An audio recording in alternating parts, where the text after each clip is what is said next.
Hey everyone, welcome to part 59 of Basic Training. Today we're going to cover everything you need to know to play Electrodrome on 200cc. A surprisingly technical course with the most random shortcut in the game, so I hope you're all looking forward to it. Now without further ado, let's get into the guide. As is par for the course on 200cc, we're going to start with the more beginner-friendly build that uses Yoshi, Bitty Buggy, Azure Rollers, and Paper Glider, and then build on the strats from there. So first things first, trick off the glider ramp at the start of the run and hold down the trick button to make the glider come out lower. Doing so and holding up and right on the joystick will allow you to get back to the track quickly while grabbing the first 2 coins. After that, start a left drift and try and hang out as close to the edge of the track as possible. If you're even just a bit wide here, you drastically increase your chances of the stairs here flinging you off into the abyss. You don't need to fiddle with the joystick too much to build up a Super Mini Turbo around this turn, but make sure that you do release that Super Mini Turbo as soon as you get it, and then start a right drift. Hey everyone, post-production Basic here. One thing I forgot to mention is that around this turn, you want to build up a Super Mini Turbo, not an Ultra Mini Turbo. Long story short, drifting is generally just slower than driving forward, so quickly releasing the Super Mini Turbo is actually going to be faster than spending more time in a drift to build an Ultra Mini Turbo. The difference isn't really that big, but hey, every little bit helps. And now, back to our regularly scheduled programming. This will put you in a good line to grab the 2 coins on the inside of this hairpin turn without really needing to brake much. Notice I did say much. This hairpin turn is actually really inconsistent, at least for me, and you may need to tap the brakes a bit in order to make sure and grab those 2 coins, but I mean, really part of the reason why we're using Yoshi in the first place is to avoid using the brake button as much as we can.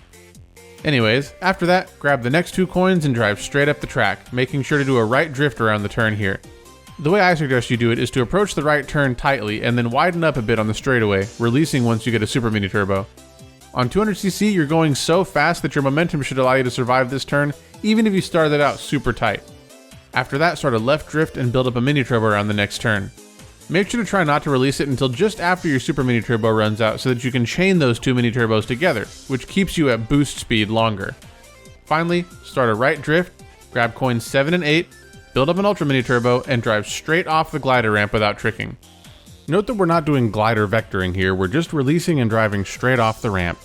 I've mentioned this in a few other videos, but basically if you're in the middle of an Ultra Mini Turbo boost, tricking will actually reset your speed before giving you the trick boost, and so it's actually faster to just keep the Ultra Mini Turbo boost than it is to trick.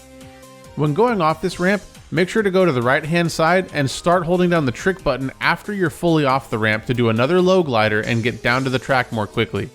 When you land, make sure and land in a left drift, grabbing the final 2 coins if you can. It's important that when you land from the drift that you're on the right hand side of the track, and that's because of the ridiculously annoying shortcut we're about to take. Basically, what you want to do is trick off this ramp in such a way that you're almost parallel to it so that when you land, you can mushroom through the shortcut as close to the inner wall as possible. Notice that I'm not actually drifting through the cut. Instead, after tricking off the ramp, use your mushroom as soon as you land and then just control your alignment with left hops. Or you can just drive straight through it too, that also works, but it's just slower. Now there's 2 reasons that we want to take the shortcut this way instead of drifting. First, if you start a left drift, then you're just going to run into the pipe when your cart gets swung out, and that's obviously going to be slow. The second reason is that when you take this shortcut, the fastest way to do it is actually to intentionally bonk into the wall a little bit. Now you don't want to mushroom straight into the wall, it's more of a land from the trick, mushroom, and then when you hop to correct your alignment, try and make sure that you're hopping into the wall a little bit. If you do it right, you'll clip into the wall like you can see me do here. Make sure to not just be spamming the hop button over and over again. You really only want to do like 3 hops in this shortcut, 4 if you're going for world record. And this gives you a massive speed boost.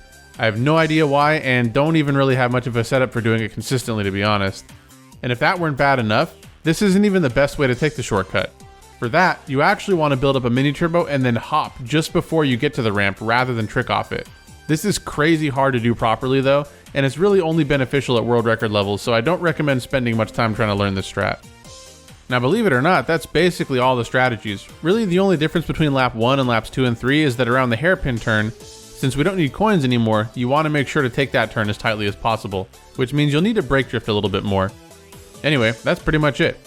If you're running the track without mushrooms, for example if you're playing the track online, then all you have to do is start that left drift before the ramp just like before, except don't tighten your drift angle when going off the ramp. Instead, if you just trick straight off the ramp, then you should be able to maintain a relatively good line around the off-road, and on 200cc, you're going to be going so fast that even if the piranha plant is out, You can just drive straight past it and it won't get you. Now my current personal best and the world record essentially play out exactly in the way that you've just watched, but there are a few differences, so let's talk about those while checking out the run. First of all, we use the world record build of Waluigi, Mach 8, Leaf Tires, and Paper Glider. Again, the strats are more or less exactly the same as we just talked about, but getting all the right levels of mini turbo and hitting the right lines requires that you have a good handle on soft drifting. It also makes the timing a lot more tight in a lot of cases, especially in the drift around the hairpin turn, which again, if you're using the world record build, you're going to have to use brakes a lot more, and in the mini turbo trick before the mushroom cut. You know, if I had to describe this course in one word, the word that I'd use is bullshit.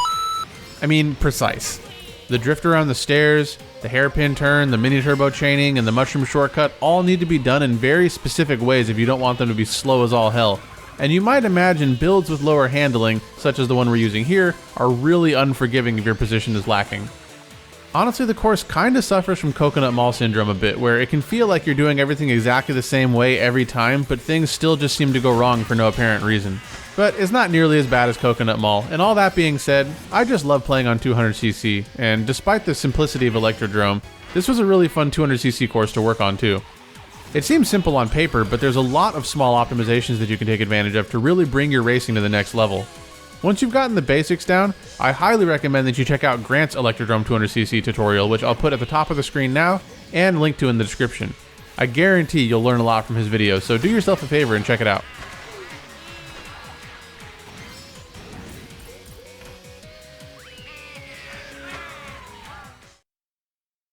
And that's everything you need to know to play Electrodrome on 200cc. Massive thanks to Bup in the MK Leaderboard Discord for helping me out with this video.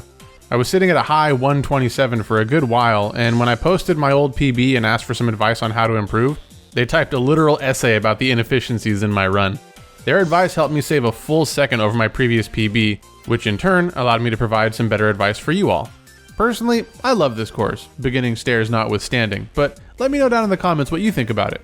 Also, let me know if you're able to save any time with the strats we went over in this video, because I'd love to hear from you all. Before we go, just want to give a quick shout out to the members of my YouTube channel. If you want to have your username featured in the end credits and also get early access to all my videos, click on the join button down below. Thank you very much for taking the time out of your day to do some basic training, and as always, I will see you in the next one.